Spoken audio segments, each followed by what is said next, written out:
I cannot have two lawyers of your talent and distinction here without asking you this. Exoneration.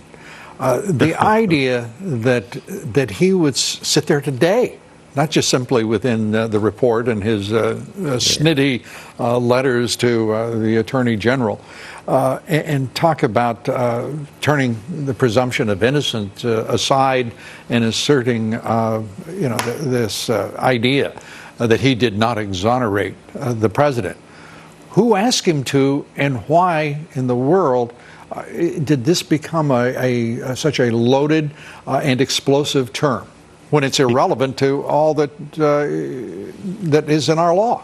Because this entire process turned the law on its head just to get one man and overturn an election. They were willing to throw away due process, the presumption of innocence, and create a new standard under the Constitution.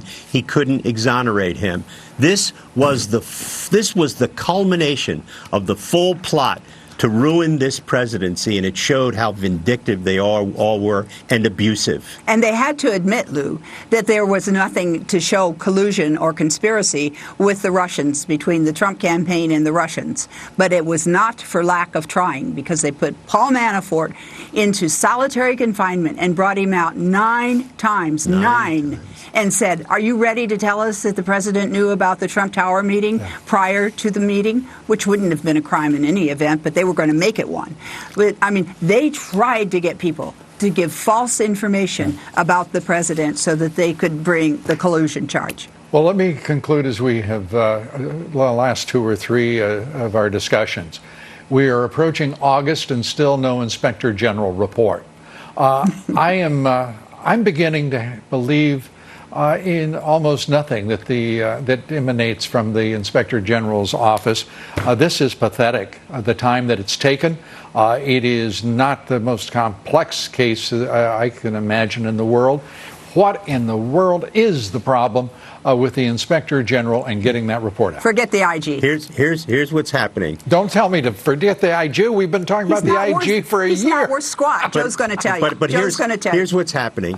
As a result of the appointment of Durham, people are flocking back to Horowitz to, quote, correct their testimony, to let him know that they've remembered new things, that they found out stuff that they didn't know about. People are worried, and they should be, because now beginning to become very clear that Durham is moving forward with speed, and people are going to Horowitz and asking to be re-interviewed. This includes FBI officials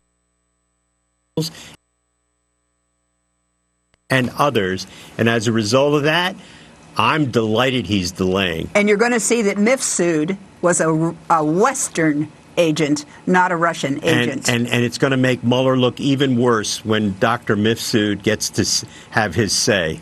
And he's already been interviewed by both Horowitz and Durham. Trust us, Lou. Oh, I trust you. I trust you implicitly and explicitly. I have to tell you.